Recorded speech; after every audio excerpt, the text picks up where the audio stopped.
The role of men in modern society is really changing a lot in like the last 7 years. Yeah. A lot of that is a reckoning that primarily around abuses of power, right?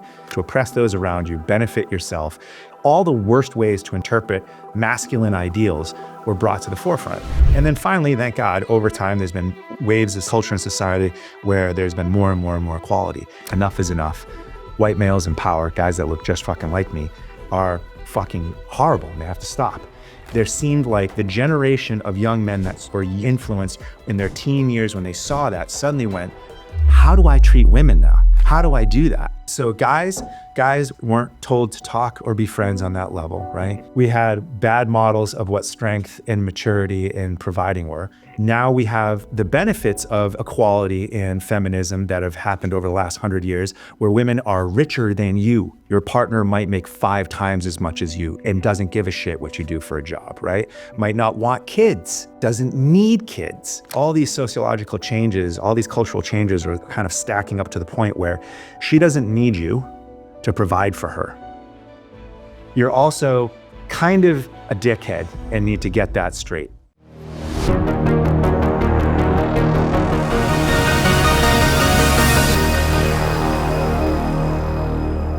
So, Steve, a couple months ago, you texted me after we had a pretty awesome dinner that you hadn't fallen into conflict in like 20 years, which is wild. Yeah. But what does that mean? Let's break that down a bit. Yeah. I was going to say, I saw that when you sent the text, it was like, you go, oh, we're going to start with this question. Yeah. And I was like, no. So it just means to say that like getting into an out of control situation where something completely unravels and implodes in front of you beyond your control, that's kind of a thing that's like mostly been eliminated. You know, where you lose control, your hands come off whatever you're operating on, and your entire life melts down. Yeah, which is like almost every day for men. for a lot of both at work, but when they go home. Yeah, for sure. Where you just don't like a complete meltdown conflict where you don't get any resolution. The worst case scenarios all happened. That type of stuff is starting to become much smaller. Portion of my life. In your life. You know. Now, failure, absolutely, clearly, you can't control outcomes, right? Outcomes, they happen. All you can do is the process that gets there. Yeah. So when I say it's probably been a couple of decades since I've had like a non-determined outcome from a conflict that I haven't had a direct say in, it's probably it's probably a couple of decades since that. All right, it's great. There's a ton for us to dig into on this. Sure. There are a couple big themes I want to talk about in this episode tonight. So for anyone listening, this is The Optimist. This is a new show. This is the first episode we're recording. Steve, we met, I want to say, almost a year ago at Mudwater in Santa Monica. It was like a Friday morning. Right. I think it was like a local community meetup. Let's be clear, I met your dog first. Met my dog first. Well, that's the hack, is you bring a cute dog to an event like this. Right. Everyone knows it's awkward to go to like a networking event, just be like, hi, I'm Jake. What do you do? Yeah, like, sure, who do you sure, know here? sure, It sure. sucks. Especially on like a Friday morning when you're like, It was all the most coolest dressed people in sure. the entirety of Venice. So it's intimidating. And I rolled up directly from the gym. Yeah. Rank. So I think that's actually one good icebreaker. The other one being what I did, which is like you just bring a dog and people just come up to you and like, oh my God, what's your dog's name? Yeah. And I'm like, yeah, this is Dennis. I run a company called Thursday Labs. Like, what do you do? Also, yeah, your dog's So we name got is to Dennis. talking. We're talking about surfing. We're talking about jiu-jitsu. And I was just like, we work at the same gym. We learned. We got a dinner a few weeks later. Just to to get to know each other. That's great.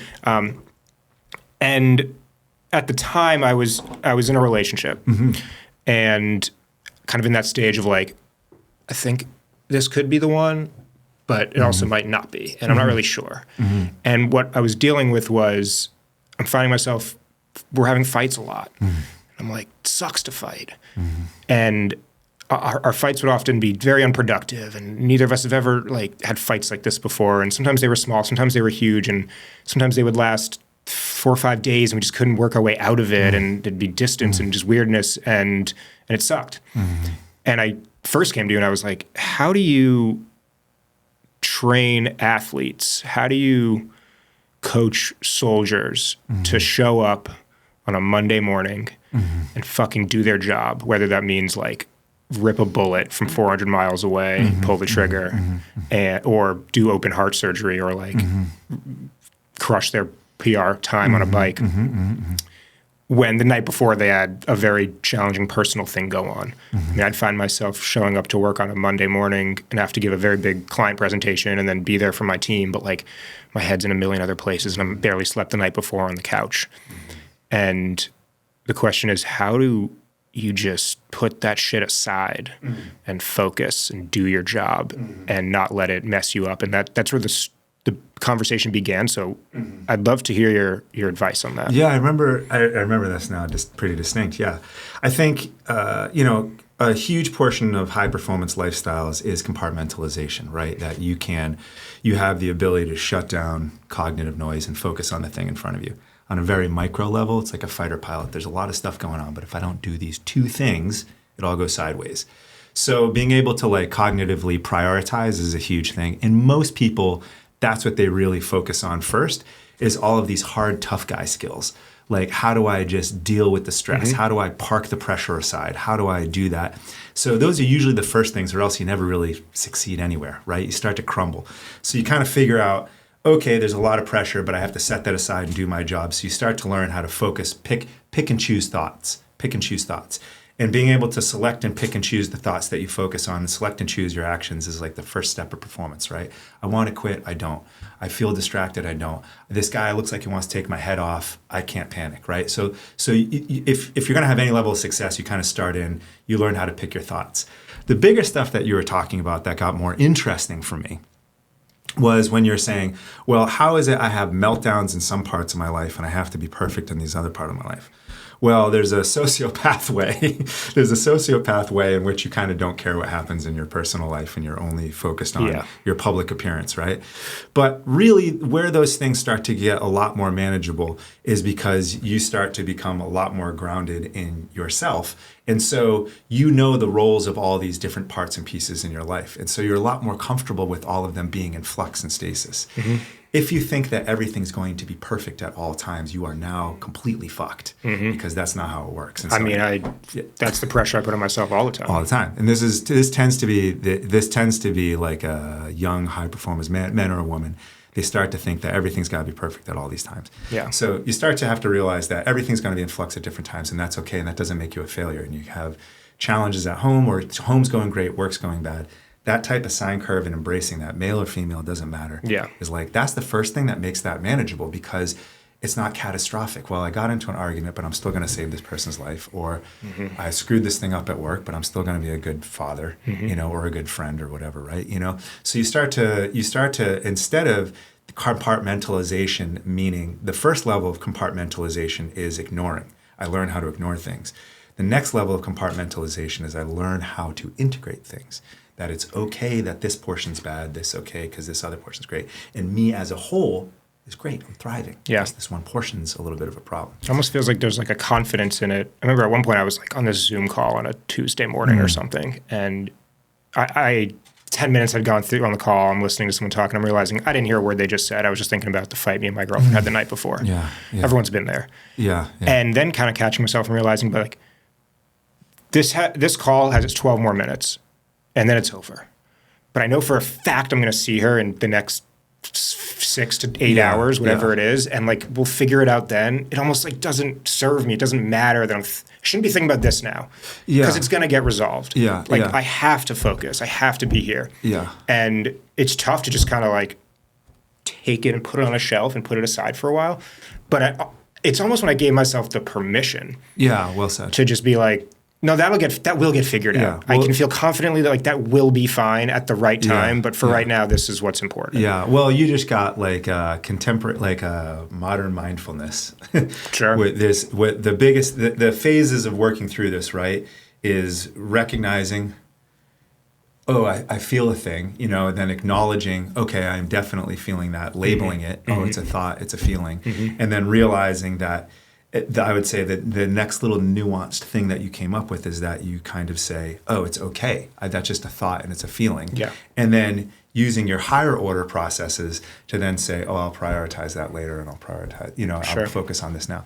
That's the big portion. And I think not creating what you'll hear a term called the second arrow, they say the first arrow you can't control, something wounds you, something hurts you. Well, then the second arrow you can control is so often we take that thing out and put it back in. You're like, oh, I fucked that up. Well, you gave it the second arrow. It already hurt once when you fucked it up. And then you went back and were like, oh, I'm a failure. I fucked it up. Like you gave yourself the second arrow. So the second arrow if we're talking about a big challenge, I'm sure, if we talk about if this show is about young men, if we're saying a big challenge that young men have in these types of things is they're trying to be successful at all these different areas in life. And this second arrow principle in a relationship is like that. The whole idea of I made a mistake and now I'm a failure. That's like you added that dialogue to that piece that isn't really there. So the thing that you were starting to do that was really good is you were starting to say, okay, I just have that feeling. It's okay to have that feeling. It's also okay to say, I feel sad. I feel angry. I feel pissed off. The ability to identify and label that thing. And then here's the magic, not act on it. I want to take this guy's head off and not. Yeah. I want to lose my shit over this stupid thing that my girlfriend said and not. So how do you just not? Yeah, well, the number one thing is like, when has blowing your lid ever served you? Yeah. That's the big thing is like, the great question you can always ask people in these conditions, whenever they're doing, how's that working out for you? Yeah, I keep doing this thing and it keeps not working. Cool. Yeah. Like, how's that working out? Like, Yeah. And when we talked, you were saying, I keep getting into these cycles and I keep doing these things and it keeps working out. And all I said was like, you keep doing the same thing. Does it feel good? You like the results? And it's like, no, okay, well, great. So that's the first thing is you recognize that. On a bigger scale, is that you have powerful, where it gets really, really tough. And I think the core of what you're saying, when you have big, powerful overriding emotions, that's when the skills matter most, right? You can hit 1,000 free throws.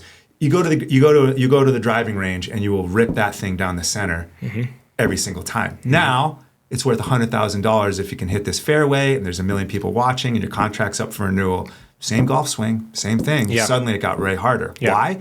Because of the narrative that you told yourself around that. So as the emotions go up, you just have to apply the same skills. So if you really care about this person, and it feels really negative, you just have to have the same set of skills where you have to identify that that's an emotion. It's okay. And then the big twist for dudes, the big twist that's changing for dudes is like, I feel sad, I feel scared, I feel all these things.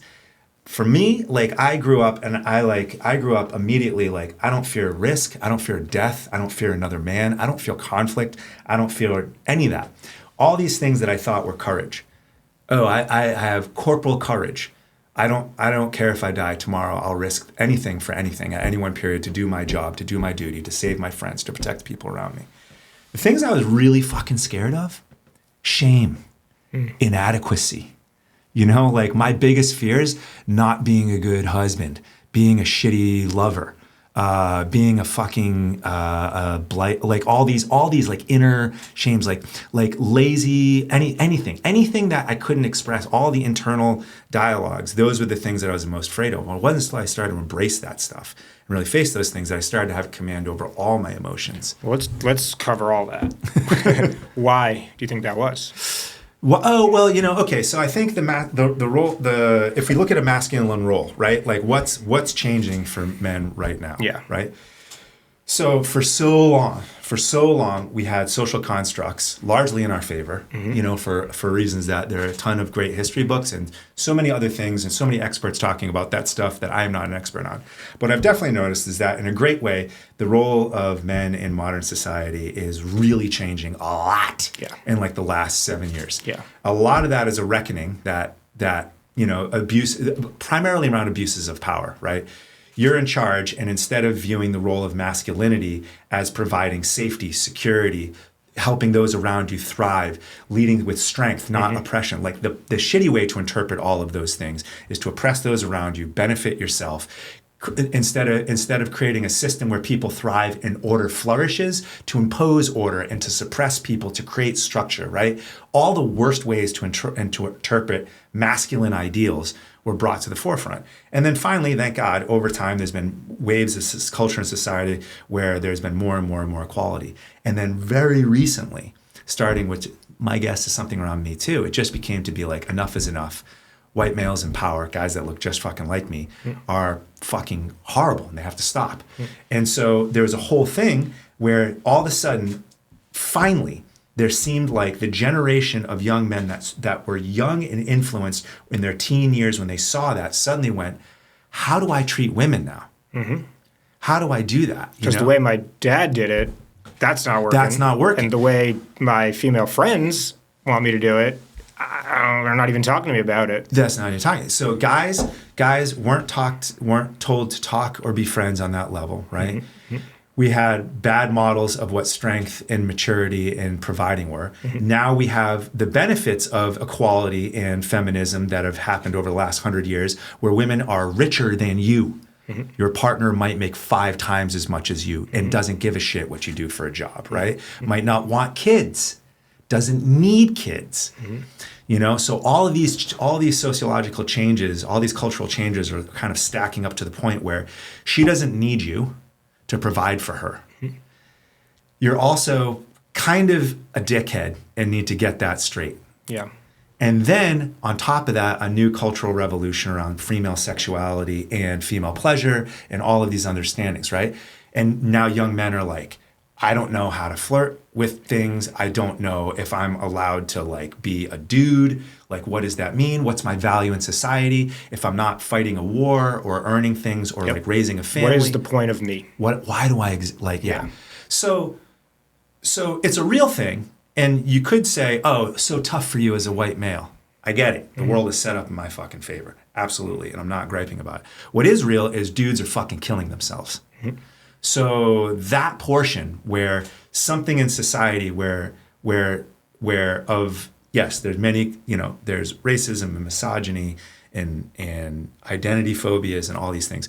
Another crisis is like just all of our identities are changing. And now it's finally caught up to the most privileged caste, which is the white American male, And so now they're trying to say, okay, how do I behave and what's masculinity? Yeah. Well, all the masculine ideals that you've been taught are true: to create safety, to provide for others, to govern, to support, to all of those things that are masculine ideals are true. It's just that we have to have a better way of executing those things. Sure. I think about the 2 P's in my mind. It's to provide and to protect. Absolutely. I grew up on that. Still stand by it. What it used to mean is provide financially. Yeah. And shelter. Yeah. Protect is protect physically. But I think there's a lot more to it now that is coming into my head as of maybe this year. Yeah. Provide means provide, both provide and protect around emotional safety. Yeah. Protect somebody emotionally. That's exactly. Provide a safe space for them to like let their guard down and be okay around me. Absolutely. That could be with a partner. Yeah. That could be with a friend. Absolutely. Definitely at work. I mean, if I have a team of women on my team and something goes bad day to day, whatever, I have to be the leader where they feel they can come to me with anything. Yeah. Angry, come to me with anything. Sad, pissed off at you, all of that. Yeah. Those are the 2 my dad gave me, where what's a man's job. So simple. He told me when I was like 12 or 13, provide and protect. That was exactly it. That's what a man does. And that's exactly it. And that's what a leader should do. Like, that's still a thing, is like, can you, like, strength used to be oppression, like oppress, exert your will. That's a strong man. Now strength is, I would say that at times, yes, you have to suppress evil. You have to fight wrongdoing. You have to stand up to injustice. Could be corporally, could be with violence. At times, that could be necessary in society. I hope we get to a point where that isn't. But it can also mean, all the things that you just said. If my partner, especially at my age, I'm almost 50, absolutely. There are women that I meet all the time that are, they're 40-something retired bazillionaires. They don't fucking care what I do. Yeah. So what's my job? Well, what do I provide and protect, right? So I provide her fun and pleasure and companionship and support and all those things. And, at me, I have, my 3 pillars of a relationship are intimacy, companionship, and partnership. And like, that's what I provide, and should things go destitute, I'll provide, like we lose it all, I'll do my best to provide for us. She gets cancer, I'll do my best to provide care for her. If she gets whacked in the head and is knocked out for a week in a car accident, I will make sure that she's provided, Like, there's all those roles for you to enact on those things, Sure. And in that way. And then, all the same. So we can run the metaphor, we can run it out and just say, okay, how can we still do those things in society and provide those rules? There's also a whole other layer. I am not a relationship expert. I am a performance expert. Not that. But you definitely do deal with a lot of people's emotions when you're talking about performance. And relationships seem to be like a challenging thing for high performance guys. They're just like, the rules have changed and they're not exactly sure how to play by that anymore. I was talking to, I'll basically call him like a CEO coach, good friend of mine a couple months back. And he's like, Jake, you need to think about something. Think about the heart surgeon, his magic hands, who shows up on a Wednesday morning to give open heart surgery to a family. Now, imagine if that surgeon walked into the room and was like, hey, everyone, good morning. Sorry, I'm a few minutes late. I'm going through divorce. But you guys ready to go? Let's roll. Let's do this. The family immediately would be like, fuck that. I'm getting a different surgeon. Yeah.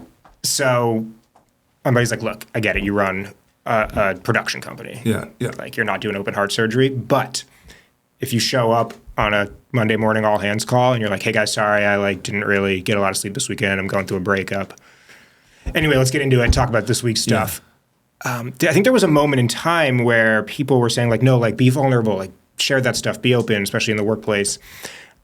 But then I think about it, I'm like, is my team going to feel like their leader is the captain of the ship is like going to get us through a crazy storm? Right. Like, can we handle that? Yeah. Because as soon as things get shaky. That particular instance, so now it's all like, there's no blanket statements on this. So in that instance, your role was leader. Yep. So in the grand scheme of all the things you're juggling in life, you had to play the leader role. Yeah. What the acknowledgement and the vulnerability that's going to make you better and more stable is you acknowledging that to yourself. Sure. I feel crummy, and I want to do well at this next thing. And I think so I think about the surgeon. Like, that's why he's the best surgeon. Because he's able to show up and be like, even though I'm going through fucking divorce and I'm in more pain than I've ever dealt with, not right now I'm not. Right now I'm taking care of your heart and I'm going to make you feel like I'm taking the whole family. I got you. Yeah, and well said. Look, I'm sure every surgeon of the day, tactically, like in terms of actually doing the thing with the heart, they're all probably the same, but it's the ones who can show up and like manage it in the right way.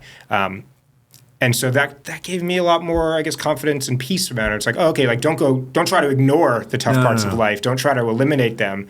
Just actually embrace them. They don't go away. Use it as a chance to continue to get better at dealing with it. Yeah, and that's what mindfulness would say in all of this is just that, like, if you park it and put it away, it doesn't fix. You don't deal with it in any sort of way, right?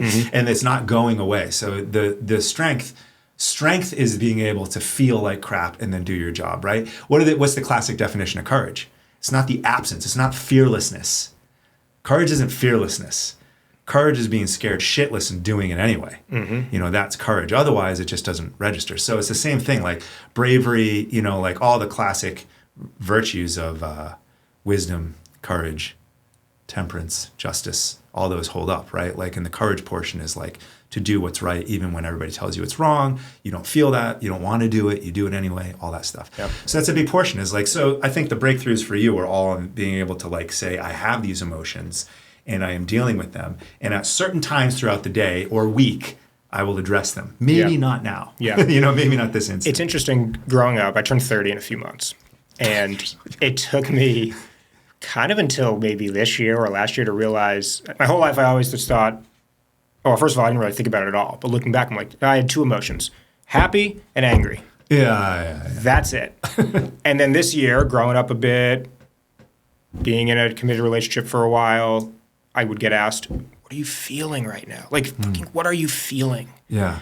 And I had to actually sit with it for a second and be like, well, I know of these things called joy and courage and euphoria and fear and like all these other things besides happiness and anger. And I went down this interesting path of being like, let's take a second to actually try to put some words to this thing that's going on in my body and my head that growing up, like, no, you didn't show any of that. You just held it in. 30 years later, like, that's probably not the best thing to do anymore. Yeah. So let's talk a little bit about step one of like, how do you coach yourself or coach others on first step, putting words to what they're feeling? Yeah, and I think let's take like a performance situation like sports, right? Like let's take like the thing we all get. Yeah, the thing we all get. Like but a bike race or business or relationship, it's all the same skill over and over, which is a huge mistake that I see kids make all the time is they don't get that it's the same skill. They think they're good at this and bad at that. It's all the same skill.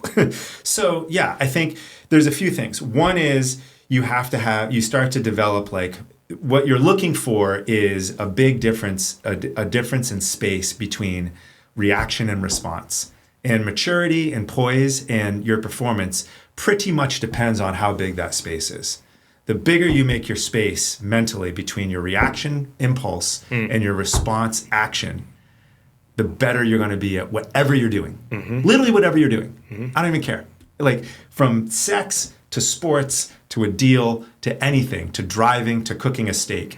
That play of what I think and then what I do is the number one thing to realize. That is the determining factor in your performance. How do you ask for the permission to take that space? Well, okay, so then, you just, it's interesting. Ask me, I have a couple answers, but tell me exactly what you mean on that. Say I'm in an argument with a partner, romantic partner. Yeah, sure. And they're like, talk to me. Like, what are you feeling? Oh, yeah. And I don't know in that moment. I'm kind of just like at a loss for words, and you're spinning and you're spiraling, and you're just like, I don't even know what I'm thinking right now. The adrenaline's so high. Yeah, well, it's just like a press conference. Someone can ask you a shitty question. You don't have to answer it. But the big thing is to realize that you have those feelings. So you're in a deal and it's going sideways. You're in a presentation and someone is just, who knows what's going on the other side of the table, and you're presenting it and they're just horrible about it. The two factors that make that possible, that you can handle that, whether it's you're in a relationship discussion, in a business deal, or in a pressure-filled sporting environment, something like that. There's two levels, layers of being effective performer, which means doing things when they matter. Everything else is just kind of living. But doing it when you matter is performance. One is having a set of skills that you bake and train and practice, that you recognize a thought or like a panic-inducing situation, a knee-jerk reaction. You start to label, identify, and then concretely put those in front of, find a way. There's so many techniques that you can find online for this. It's a rich universe that has thought about this for thousands of years. To take that and say, oh, that's just a thought. My brain is just an organ, just like a stomach. My stomach growls. I don't have to kill something instantly and eat it. Yeah. Your brain is just an organ. It's doing what it thinks it does. You're the thing behind your brain looking at it.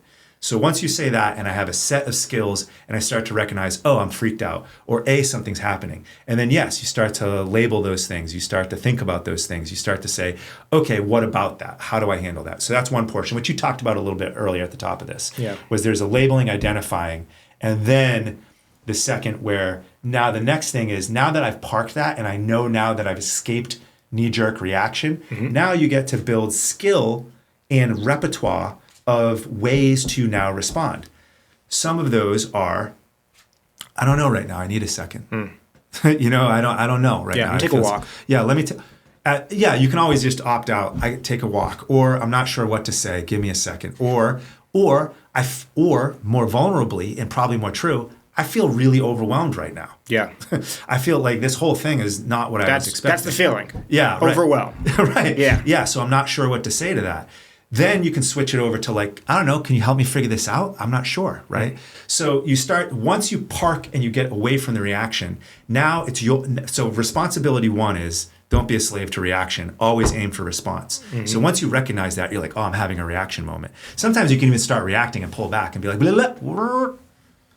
I'm going to come back from that a little. I can feel myself spinning out. Yeah. The next thing is you have to build a repertoire of tools. Just like, okay, I have a great jumper. I have a fast jumper, a low jumper. I have a drop step jumper. I have a fade.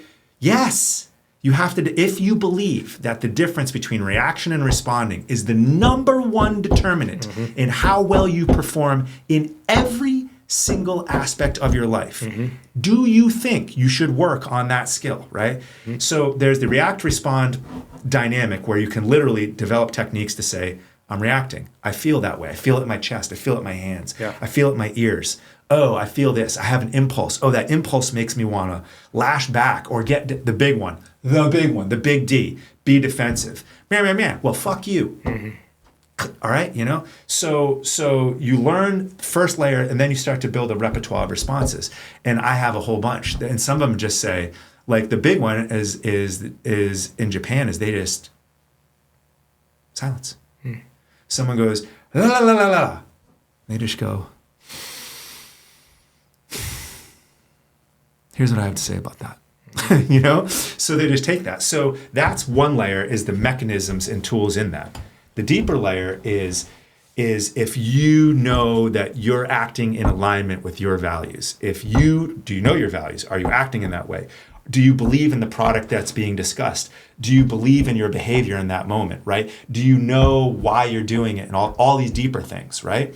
So when you have a deal that's going sideways, or you have a presentation, this happens. I'll be like, I believe in this. This is great. These are the major ideas about your brands. These are the transformations that you need to make based on what you said. Here's a few ways in. All three of these are viable options for how we can start to take you strategically, creatively, really transform things according to everything that we said. And then they start shitting all over it. I don't lose my shit because it's the right answer. Because I know it's the right answer. Because I know I'm fucking good at my job. Very Don Draper. So you just like, okay, well, so then you just pause. And then I use the tool. Okay, tell me about that. Why is that? Why is it you said that over here and now you're seeing it? What changed, right? Because you chilled out for all those reasons. 2 reasons. I have the skills. I'm just saying me in the royal we. Yeah. We have the skills to recognize that we don't need to react and respond. And then we also know what we're doing, or we know what the ultimate outcome can be. And I believe in my efficacy to get that. So this isn't catastrophic. It's actually weird. Yeah. It's very strange that you don't like this. It's very weird to me, you know? And so maybe in a relationship, it's like, it's a bit strange to me that you're losing your mind right now. It's weird. So I have questions now. I'm not upset. I have questions. Yeah. You know? For anyone whatever who, that is. For anyone who moment is. knows me, they'll know that I compare a lot of things in life to jiu-jitsu. Great. And this reminds me a lot of when I was early white belt, brand new to jiu-jitsu. One of the first things I learned, shout out to one of my coaches at Enzo Gracie in Brooklyn, was, Jake, fight or flight, like your whole life you learned when you get attacked or something happens, like you're here to learn, are you a fighter or are you a flighter? Yeah. Well, I'm going to introduce a third to you, Jake. Chill. Yeah. That's what we're going to learn here. So you get grabbed in the neck, someone goes to break your arm, whatever it is. You're going to start to train. You train this new instinct of you don't fight back right away because that's how you lose all your energy. You just nailed it. Yeah. You don't flight because, if you could run away, that's great. But like if someone grabs you by the neck, you can't run away. Yeah. You don't just try to get out because you're going to get killed. Yeah. You chill. You lower your heart rate. Yes. You relax and you think about, all right, cool. I'm being choked right now. All good. Absolutely. Not a big deal. I know my training. I'm going to work the problem. And then blue belt, a couple years in, I started learning, okay, now you're not just chilling anymore. Now you're going to get curious. So curiosity is kind of the game here. Yeah. Okay, someone grabbed me by the neck. Why'd they do that? Where do I think they're going to try to go next? Now you're nailing it. Yeah. Are they going elbows back? Are they going to put their legs, get their hooks in, whatever it is? Yeah. And so now it's not just working the problem, it's also like trying to work the opponent a little bit. Yeah. But not necessarily to like beat them. It's just to play the game a bit, understand. So I love this analogy of sitting there. This is the real one, sitting there in the presentation room, whether it's on Zoom or in person, you're giving a pitch and someone's like, I fucking hate this. You're like, what do you mean? You're wrong. That's judgmental. Instead, be like, let's be curious. Let's understand this. Or in a relationship when you're having that fight. So is curiosity the play here? Yeah. Well, ultimately that's going to be, now we're getting into the, ultimately, well said. I think curiosity, that's one of the best words in life. It's one of the things that makes everything most interesting, is not being fixed. Because what that means is the opposite of fixed, rigid, and dogmatic, right? Which serves nothing. It's the classic Bruce Lee thing, like be like water. Like that's the key, right? What wins? The tree that resists the wind, or the willow that bends to it. It's all these things, right? So that's analogy, and curiosity is the opposite of that rigidity. And so curiosity about, why did I react that way? Why did I do those things? That's how you learn what your values are. Felt horrible when I did that. And let's go to some very real things. I felt bad after I slept with that person. You can just chalk it off, or you can be like, why? Because I didn't like them, or because I was doing it because I thought I had to. Why did I feel like shit in that meeting? Well, I felt like I failed. Well, did I fail? No, I didn't fail. Actually, I did a great job. Actually, they're kind of an idiot. Actually, I think they're really fucking incompetent. Okay, so what the real problem is, this fucking dork is in charge of my fucking account. Why am I dealing with middle management? Who's the fucking decision maker here? That's, like it leads to all this other stuff. If you're in a relationship, wow, she's losing her fucking mind right now. Did I do something wrong? I don't even know. Can you help me understand why you're like going crazy? Yeah, you're exactly it. You're in a really hard situation in a bike race. You're getting shelled and you're like, yeah, the curiosity is exploring. It's like, okay, I feel like I want to die, but like, I really want to do this thing. Okay, I think this is a critical moment.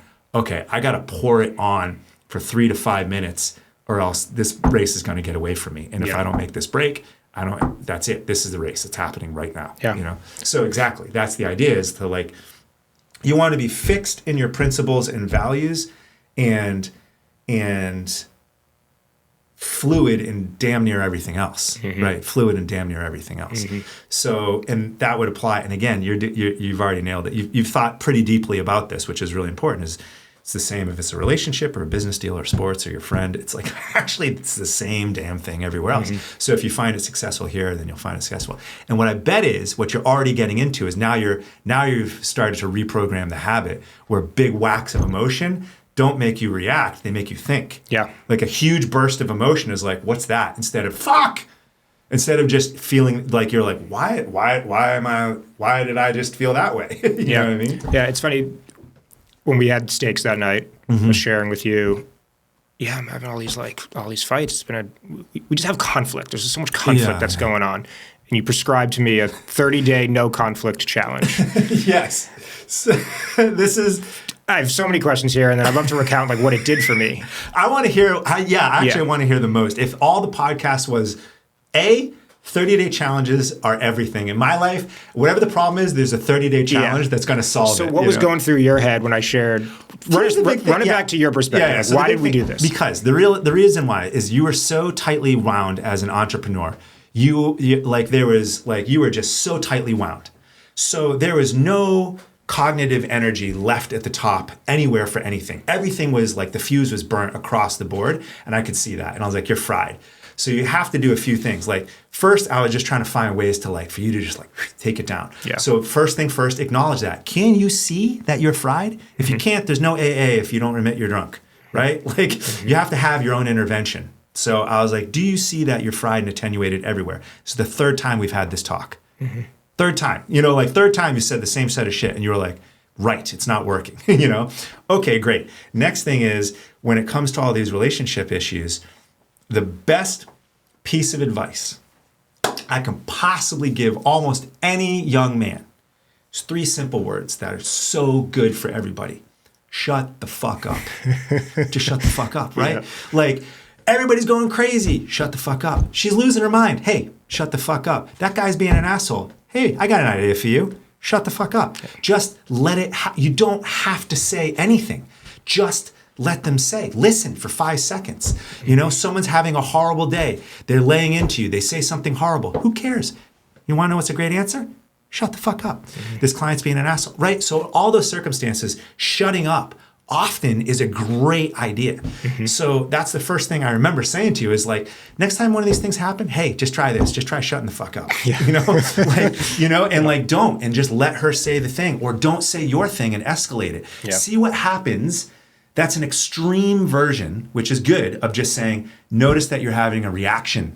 Yeah. And that's a reaction thing is hopefully what you hear is this funny little thing that pops into your head. Next time you're about to say something, you're like, maybe I should try shutting the fuck up. Yeah. And then you do. And then all of a sudden, that whole moment changes.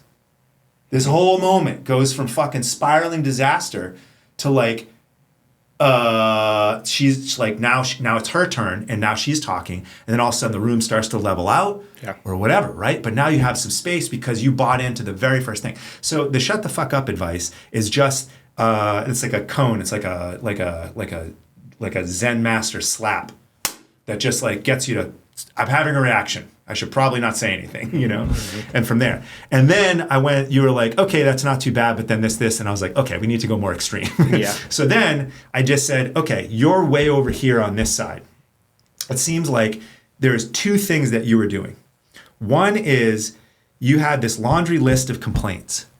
And I was like, oh, she doesn't do this, she doesn't do that, I want this and I want that. And I was like, that's a list that you're going to solve over 20 years, not in fucking the first 6 months of relationship. But also, great question to ask, how's that working out for you? how's reinforcing this list benefiting you? Is it doing any good for you? Checking all these boxes every time she ticks you off? Is that a thing? Mm-hmm. And I was like, not only does it draw more attention to conflicts and all these things, but it just creates incredible amounts of conflicts. If every annoying thing annoys you, mm-hmm. You know, it's like classic, like you can choose to be pissed off or not. And like you are choosing to be high strung.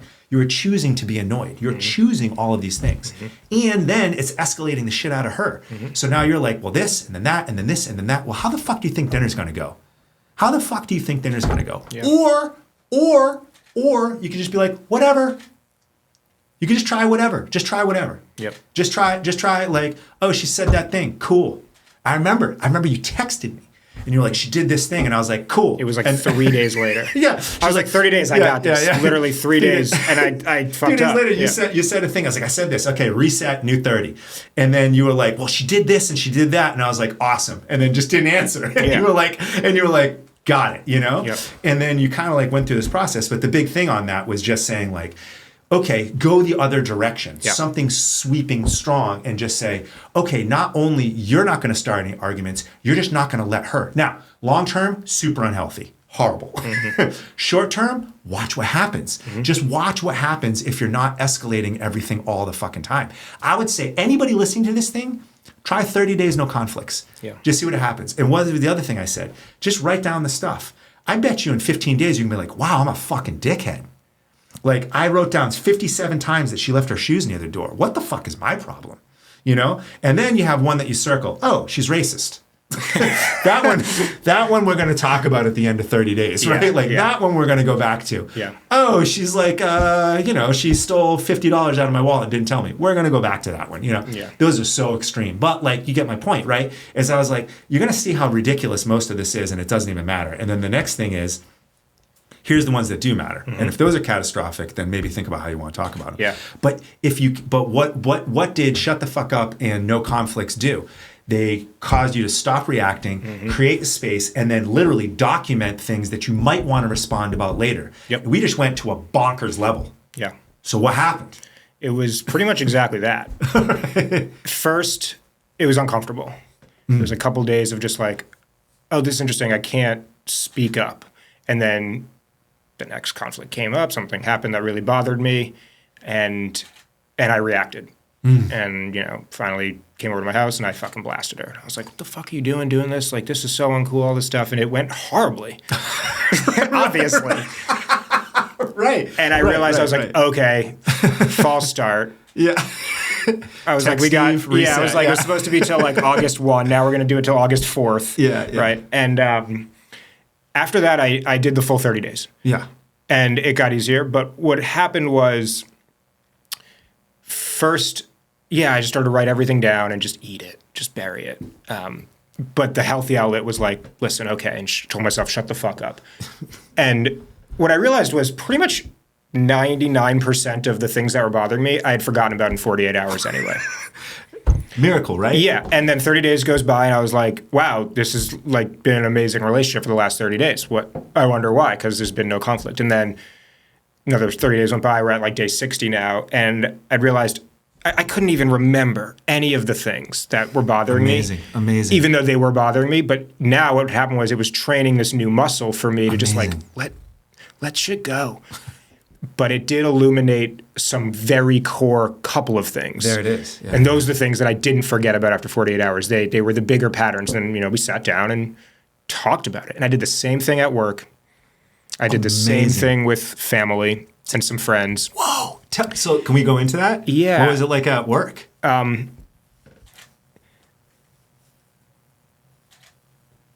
work, there were a couple of big examples. One that comes to mind in particular was made a new hire. And this hire, it was like her 4th day and was wildly overwhelmed. Like it was just like way more work than she had thought. Yeah. She was getting she was way in over her head. Yeah. And hit me with a very long Slack message out of nowhere in the middle of the day. It was just like, this is too much, blah, blah, blah. Like basically just like a big vent. Yeah. And my initial reaction was like, you're fucking fired. Like, you can't do that. Wow. And I'm reading the message and I'm on like another Zoom call while it's coming in. It was just a lot at once. And I sat on for a second. I was just like, all right, shut the fuck up. Let's journal this out for a sec. Amazing. And I was In like, work, let's- at work. Yeah, at work. Dude. And I was like, let's get on a call. Let's just talk about it. So I was like, let's go for a walk. I'm going to take my dog for a walk. You're on this side of the country. You go for a walk. Let's just like talk this through.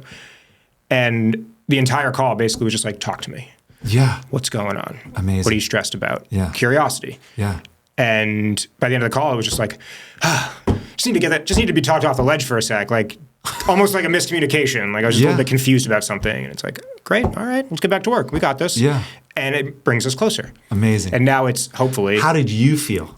fantastic. Did you feel like a great leader? I felt like a great leader. I felt feel proud. like a good, yeah. And there you go. and You said it. Yeah. whether they did this or not for her, I would hope, and I think it maybe certainly could have happened, which before that call would have been like, go to her friend and be like, I'm going to fucking kill my boss. I hate this guy. Yeah, right. And then after the call, be like, damn, my boss is like, that was really helpful. Like, I really like that guy. He created a safe environment for me to go and, vent and like you talked off the ledge. Amazing. And that's what I want. I want to have a team of people that can come to me with whatever. If it's about me, if it's about the company, all good. Yeah, yeah. Friends. That's huge. Yeah. All right. Friend one. Let's I had hear a this. friend stay at my house to dog sit for about a week when I was out of town. Big deal. And he has a dog as well. He has a small dog. I have a big dog. And I walked him through. I was like, look, I don't want to be over the top. I'm like, I'm a dog dad. You're a dog dad. I don't know how you like to parent your dog. I parent my dog a certain way. Here's like 11,000 things that I would love for you to just be aware of while I'm gone and some things to follow. And the whole time he's just like, dude, don't worry about it. Like, I got this. So I fly to New York. I'm fucking walking through the airport. I hadn't even really gotten to my trip yet. And I get a call. He's like, hey man, is it like a big deal if your dog's like throwing up? I'm like, what the fuck are you talking about? I walked you through all this shit. I freaked out. Oh, yeah. And then there was just this sort of weird vibe throughout the whole trip. I'm texting him every day, checking in. I'm like, is everything all right? I just felt like I had to like helicopter him. And then when I got back, we sat down and he's a good guy. He's like, hey, is everything all right? He handled it well. He's like, I feel like you were really frustrated with me. Huge for while him. I was gone. Excellent. While you were gone. And I don't want this to affect our friendship, all this stuff. Like, are we good? And it was a Sunday night. Honestly, the fucking last thing I want to do is have this conversation with like my dude friend who was crashing on my couch that night. Like, I just want to go to bed, bro.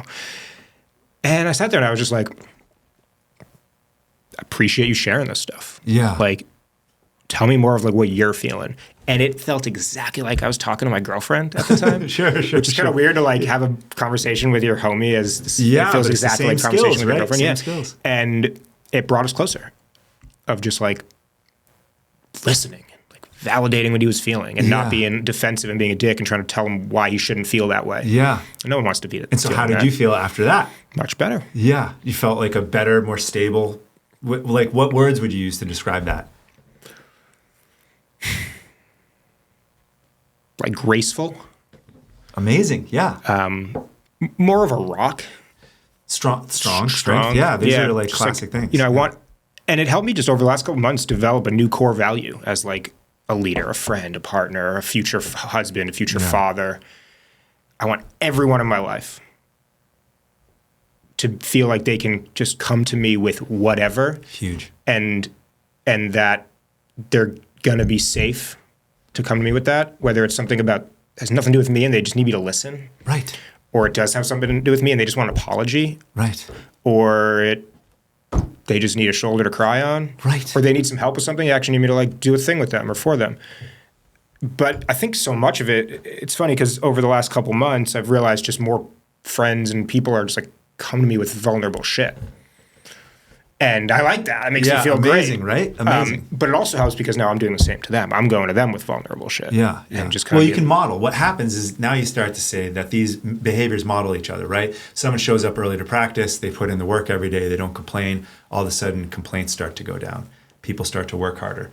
You can watch it happen in the gym at Dominate. Shout out to Dominate. We love this gym. Yeah. So when you go to Dominate, when I go there and throw down, all of a sudden I notice everybody in that room starts to go harder. Mm-hmm. Like you and I might be in there like just smashing a barbell. Mm-hmm. And then the 6 people around us all of a sudden are like, they just grab bigger plates. Sure. It's not competition. Mm-hmm. It's an elevation of whatever that conscious state is, right? Which is data, it backs this stuff, right? There's an atmosphere culture. So you can model. Your friend helped you by doing it. Mm-hmm. He modeled a bit to you and you responded in kind and came back. Well, contemporary consciousness would say that the more you spend time in these higher states, you start to permanently occupy these higher states, and it elevates those around you, right? And it elevates everybody around you.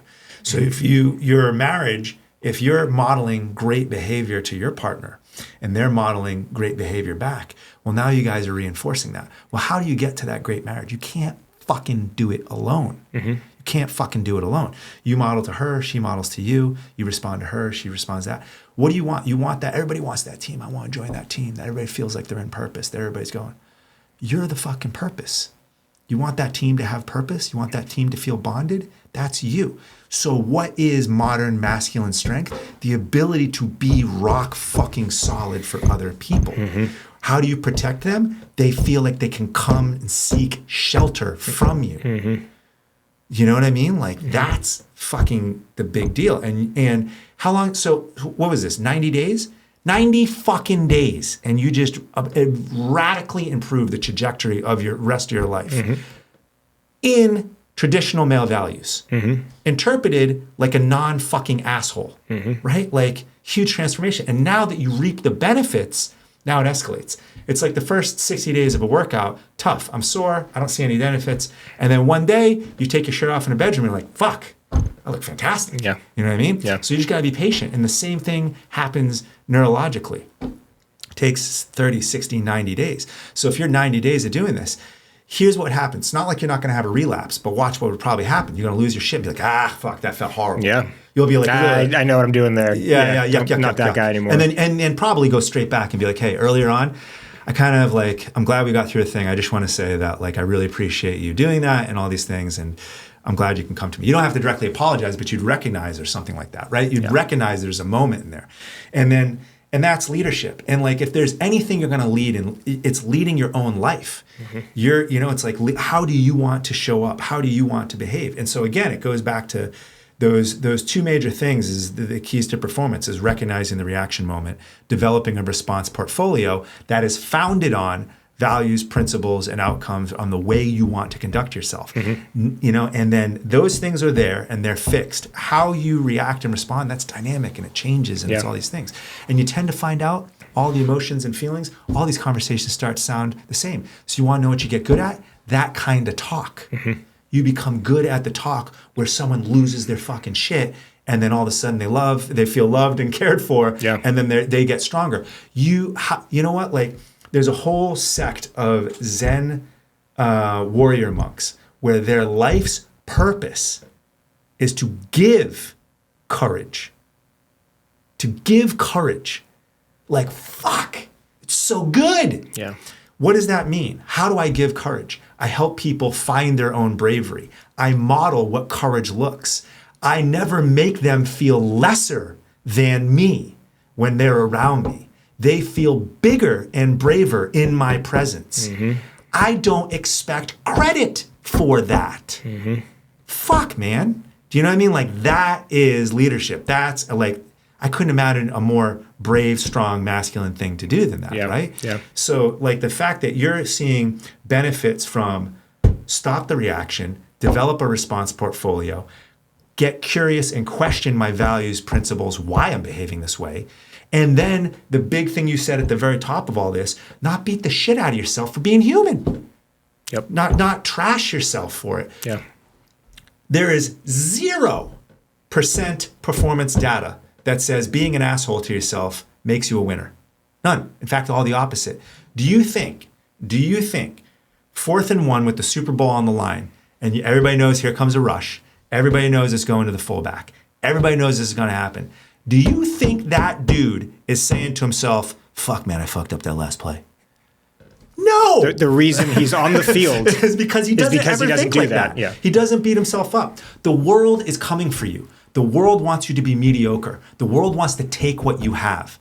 And you can meet that with fear and hostility and aggression like a pseudo-man, like a little boy. You can be a little tiny boy and pout and cry and say, I want my slice. Or you can be a man and say, there's probably enough to go around for everybody. How can I help you? How can I make sure we all win? Or if it does recognize this is a push comes to shove, and if it's me or you, I walk out, you don't. So yes, you have to have all those abilities. Defend your team, defend your business, defend your people. you know? You know, so there is the time to do that. You know, like you need to have those skills, but there's also all of this other thing that is way more applicable day to day. Strength where it's us versus them, you don't need that strength every day. Strength where it's us with each other, you need that fucking strength every single day. You know, all these young, angry men, 20, they don't know what to do. They don't know what their future is. They don't know what their jobs is. They're upset that people are coming from them. The problem is you, motherfucker. The fucking problem is you. You know, like, and the sooner you figure that out, the happier you're all gonna be. The problem is, they're not gonna. All those fucking kids are gonna grow up to be assholes. Straight up. And that's why it's all the more important that young men like you aren't. That young men like you build companies and build relationships that uplift people, that model strength and courage and temperance and justice, right? That's how you inspire, you know? And that can admit their own defeats without lashing out at others, all these fucking things. Is there anything stronger than saying, I fucked up? My God, that requires so much strength. You know what doesn't? Fear and cowardice. Why do people lie? People lie for 3 reasons. They don't want to get caught. They want someone to perceive something about them that isn't true, or they want to manipulate someone into that. Those are pretty fucking low behaviors, especially when you're lying to yourself, right? So how can you have any strength? How can you have any power? How can you have any control? How can you be a man if you are fucking lying to yourself about these things? And then you're spreading false narratives about yourself into all your relationships. There is no foundation for anything as a leader, whether you're leading your home, your relationship, your friendships, all of that, right? So it's amazing to see what you've done in just 90 days. It's fucking amazing, right? And so hopefully, maybe, you know, in your own subtle paths, through how you cascade and model that out and uplift each other just by the way that you live, right? Maybe there's going to be some instances with some of your friends where you can kind of plant some seeds to them. You can give them the magic 3 words. Shut the fuck up. So it's like you can start to say, hey, and you'll start to see it in other people too. You'll watch, you're having a conversation with them and you watch them. That was the most wild one is, first off, like, I'm trying this thing. I'm the one shutting the fuck up. Yeah, yeah. And I'm in conversation with somebody else and they're not. Right. And then it's just sort of like, first it's frustrating and then you start to kind of be like, like, can't you just like, right, yeah. like play this game with me for a sec? Yeah, like, let's just like, this is such a healthier way to go about this. And, how do you get people to join the team? Well, you know, there's a couple, one is you try to model, right? And be above it. And the other thing is you can just, the way that you can model if it's non-productive, right? Is you can just opt out. Hey man, doesn't seem like we're getting anywhere with this right now. Why don't we we're going to take some time. We're going to take some time. I'm going to go away. You're going to go away. If you still want to come back to this, I will come back and meet you. But right now, this isn't working, right? And that's a classic barrier thing, right? It's a classic barrier thing. You can use this in work all the time. Yep. I don't use it enough in work. I probably should. Where I'm just like, man, we're just really spinning our wheels on this. Yep. Why don't we take a day, come back tomorrow, and do this? We're kind of grinding. We're starting to bicker with each other because we're exhausted. You know what I mean? Let's just park it, right? How do you feel about the line, something like, this clearly isn't going anywhere right now. I'm going to step out. You step out, take a walk. Give me a call when you're ready to continue this. Perfect. Or should it be more like, I'll call you when I'm ready? You have to decide what your investment is on that stuff. You know, on the whole, for me, and maybe it's a weird power dynamic, but I'm always like, I'm not the one that's having difficulty. You figure your shit out. Yeah. You know, I also recognize when I need to fucking do my, like at this point, you know, like I'm not doing a good job right now. I get on with my team. Now my team is filled with assassins. Like these guys are so good, so good at what they do. They're in there anywhere from 55 to like 36, no juniors, all of them killers, multiple jobs in, the world's best brands. Like I really have a great crew. Yeah. I show up and I'm like, hey guys, I'm not having a great leadership day today. I just tell them, I'm like, here's what I'm stressed about. Here's what I'm losing my shit about. Can you guys help me sort this out? Yeah, they're probably like, yeah, sure. Because when I am in that position, you're going to have my back. Right. So, yeah, and it goes to this, this is a bit of a tangent, but what's the employee worth firing? Because you raised this story, right? Is the employee, the only person that gets fired is the one that fucks everybody. Not the one who didn't get the job done, not the one who's struggling, not the one that doesn't get it, not the one that's overwhelmed, the one that hides that and then tanks the project at the last second. The person that comes to me 2 weeks from the presentation and says, I'm fucking sucking on this thing, hired for life. Because I know you'll never doink it. You'll know that you're doinking it and just be like, oh, I need help. The person who gets fired, it's 48 hours before the presentation. I'm like, this is trash. What were you fucking doing? Yeah. Out of there. Unexcusable. I'm not going to teach you this lesson. If you couldn't figure this out, there's someone else, you're out. Yeah. The person who comes and says, I'm not doing good. I feel horrible. I'm so sorry. A, no apologies. B, let's get to work. C, yeah, dude, this is how it is. Fuck yeah. You got to seek help and do it. So I back that up because you mentioned that earlier, and that's the same type of model, is that you can present that vulnerability to others. And then when you're in those discussions, you can say, hey, you're the one having trouble. You take the time. I'm the one having trouble. I need the time, right? Just to understand, and that's wisdom. Or if you're really working with someone enlightened, like I have a friend right now in particular that she is she's really a gifted conversationalist, and she's got advanced degrees in consciousness and all this other stuff. So talking with her is you just you know what I mean? And I'm like, hey, I can't keep up with this right now. I need a sec. You know what I mean? Sure. And it's so you can level set where it is. As you get more aware yourself, you'll be able to recognize, I'm the one that's the issue right now. Sure. I'm not progressing this conversation. Yeah. Yeah. It's interesting.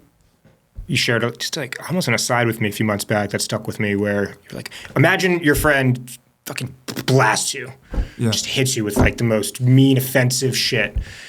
Typically, as a man, you'd get defensive and you'd want to protect and fight back and whatever it is, rip their fucking head off. But instead, you can rip their head off, and you actively choose not to, and instead put a hand on their shoulder and be like, you okay? Right. Are you all right? Right. Man, if someone said that to me, I could only imagine growing up, if I were to be a teenage kid and I blast my dad with something, well, what he would do is fucking bury my face through the wall. And then, you grow up kind of scared of dad. Yeah. But instead, if he had sat down and maybe even gotten on a knee lower than me, it's you all right? Yeah. What's going on with you right now? Because that is not acceptable behavioor. The way you just said it. The thing that you're doing, you just nailed it. The thing that you're doing seems weird. Yeah. Strange. What's going on? That's the curiosity. The curiosity, the empathy. Yeah. The strength in that you can hit me with whatever you want. Right. I'm such a freaking strong-rooted oak tree that this is nothing. This right? is a nothing. You watch it's it. not a big If a wave. Navy SEAL gets into a bar fight, they were looking for a fight. Because most of the time, some guys I heard you were a SEAL. I want to take your head off. It's this again. Can I just get you and everybody else a slice of cheese pizza? Sure. Can we just have some cheese pizza instead? Wouldn't it be cooler if we all ate cheese pizza? Yeah. And he's like, no, man, fuck you. I want to see how tough you are. It's I'm just going to leave. I'm actually, not only am I not going to teach you a lesson, I don't care if you call me a sissy or whatever. You can say whatever you want to my girl. She knows. She knows I will kill you. Our relationship is so strong. You calling her a whore, she knows you're ridiculous because you're the fool now. Now, here's the two of us. We're just going to go have cheese pizza somewhere else. If you want, you can have some cheese pizza with us. Wouldn't that be nice? It's the epitome of killing with kindness. Right, in a way. yeah. And it's because if the guy loses it, he's going to collect your jaw and put it in his sink. Yeah. He's just going to take it out of your head and bring your jaw home and then keep it with the other jaws that he's taken out of people's heads. Yeah. He doesn't need to do any of that. He's got a pile of jaws from people that didn't eat the cheese pizza. So it's that type of poise is what you should always be bringing. So then it asks questions as a man that are all true. Do I have that strength? Can I corporately defend my family? Yes, you should be able to. In whatever degree you think, should I be able to do that? These are all tools. Yes. Do I need to be able to defend my girlfriend? Do I need to be able to defend my child? Do I need to protect them financially? As best I can. Maybe she makes millions of dollars and you run a coffee shop and make 100,000. Just do your fucking part, right? Whatever that is, right? So you need to have the full spectrum of masculine skills in order to do that, which allows the Navy SEAL to say, I'm just going to go get cheese pizza with my girlfriend next door where assholes like you don't go. Instead of collecting your jaw, right? So it's that's an extreme circumstance, my God. And I hope we have less of that.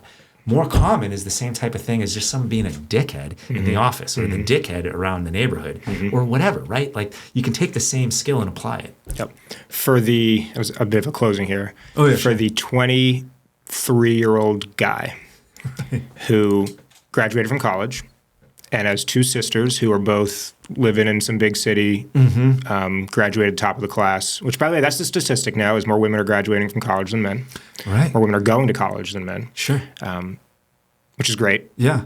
More engineers, more doctors. But that kid is moving home, vaping in his basement all day, watching a ton of porn, playing PlayStation all day. Actually, statistically true.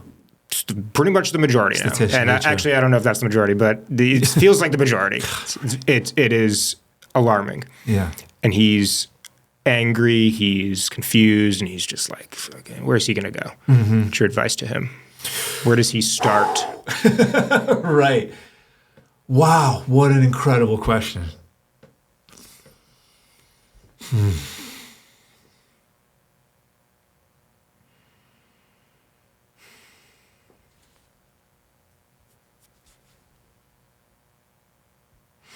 You know, where I would try to ask, man, I'm fortunate I have some friends that have come out of really tough circumstances like that. I have a friend of mine, this guy, this young man, I think he's around your age, maybe just a tiny bit older, in early 30s. His name's Alonzo Talbert. He's a great photographer, content director. He's awesome. He's a black kid from Compton. A lot of people he knows, like in gangs, he's had dead friends. Has like a neighborhood. When he was in Compton, it's not even as nice as Compton is now. Like Compton's like taking care of itself, thank God. I don't know the details of that, but I do know that when he was there, it was tough. It was the NWA style tough. This kid should be fucking dead, right? Should be dead. Or something worse, some sort of monster. Instead, he is a kind, beautiful artist. He's an incredible photographer, incredible content creator. He's made this beautiful team, bike team called Concepts that does adventure racing all around the world. He's an advocate for black kids on bikes. He's a black creative director. They just don't exist. It's fucking amazing. It's black excellence in every way. From this kid from Compton with a single mom who should be fucking dead. So I'm trying to think about what I would say to him at 23. And the question I would ask is like, the thing I would probably say is like, do you think this is the best you can do? Like, does this feel right to you? Does being in the basement right now feel right? You know, like, does your Twitch account and your porn account, is this doing it for you? Like, does this feel the best? And if you can get them to acknowledge that this feels horrible, actually, this feels horrible, and I actually think that I'm destined for more, now you can move that conversation. You know, you can start to move that. Well, what can we do about that? Well, maybe you can get a job, or maybe you can leave, maybe there's something that you can start to work on. Maybe you can start to lose some weight. Maybe you start running a bit. Maybe join a gym. Maybe play some basketball every once in a while. Maybe, you know, hang out with your friends some other way. You know, you can start these micro behaviors that go on that would just have to say like, how's that working for you, bro? Like, how's it working for you? How's the anger and the misogyny? Is like, is Andrew Tate makes you feel pretty fucking strong when you're listening to him. But is that how you feel when you go to bed? Like, when you go to bed, do you feel strong? Do you feel like the world is a bigger, more possible place? Or do you feel like a smaller, more angry, tired person in it? And like, if you can get someone to flip that switch, that's probably the thing I would ask is like, does this feel like what you should be doing? And then the short answers are, fuck the Mexicans, fuck the Jews, fuck women. All these things are coming from my job, and they're not, and you know that, and they know that. They know it. It's just that they haven't ever asked, can I do something better? And I know it's really hard if you're like a white kid stuck in a fucking crack den somewhere, like, you know, some sort of Midwest town that's being scourged by fucking whatever the new pharmaceutical problem is. No one in your family's ever gone to college. You're not exactly sure. And you don't have to go to college to be successful. Great vocation job, be an electrician, be a constructor, whatever. Just do a thing. Fuck yeah. In fact, probably need more of them. We do need more of them. Probably need. Also, electricians make a fucking killing. Yeah. And you know what? If you fix toilets, holy shit, pun intentional, you will always have a job. There's no robot coming to fix your toilet. So you're just trying to say, okay, here's a path for you. Now, where I think the narrative has been, unfortunately, from the Democratic Party and other things, has been like, our path to success is go to an Ivy League college. They were like, there's so many paths to do better than your basement, right? And I think that's the thing that society's got to get better for young men. All young men, all young men, but they just have to say there's better paths forward that don't require you to have a high-paying job to be a successful man. So it's a return to the values that we started with about masculinity, and it's just saying we need better tools to act on those traditional masculine skills. And you identified the core of all of it, which you could summarize harshly as grow the fuck up. Quit being a little boy. Mm-hmm. And then the answer is that doesn't mean being a violent, oppressive, dictatorial male that oppresses those to have control and strength. No, be a rock, be an oak, be grounded in yourself. Succeed enough that you can uplift others. You know what Alonzo does? Buys a house for his fucking mom. That's what he does. Mm-hmm. You know what I mean? So strength is, yes, provide and protect, not through violence and oppression, but through prosperity and generosity, right? And that requires so much strength, you know, to like be a kid that goes from a basement in the Midwest, that gets a job at Walmart, that goes, does a thing, figures his way forward, and somehow starts making 85 grand a year as a plumber, and then can start to like dig his family out. Mm-hmm. Holy shit. And along the way, have fun and enjoy football and eat cheese pizza and have a blast and hopefully have a six-pack. Yeah. Love it. What is, in one sentence or less, right, what you think it means to be a man now? Fuck. I'm gonna say it's the same advice our dads gave us. We have the same job we always have. Our job is to provide and protect. And it always has been and always should be. We just need to do it better. Yeah. You know? And I think, you know, when I see guys like you that are taking it seriously and putting themselves in leadership positions, you know, you're doing it hopefully better than my generation. I'm 48 years old, you know? And we didn't get a lot of things right, you know what I mean? We didn't get a lot of things right. And I see young men your age, late 20s, early 30s, are really hungry to do it better. And that's the important thing. But I think those are the two P's that your dad and my dad gave us, something about that generation. Yeah. Those still matters, to provide and protect, to provide opportunities, to provide guidance, to provide support, to provide love, care, to provide, to give endlessly. You know, my three core values are service, courage, and wisdom. Those are my three core values, right? And as long as you put service first, you're probably being a good man. Mm-hmm. You know, probably doing it. Thanks so much, man. Yeah, it was a blast. Thanks, man. Great. Love it. Awesome.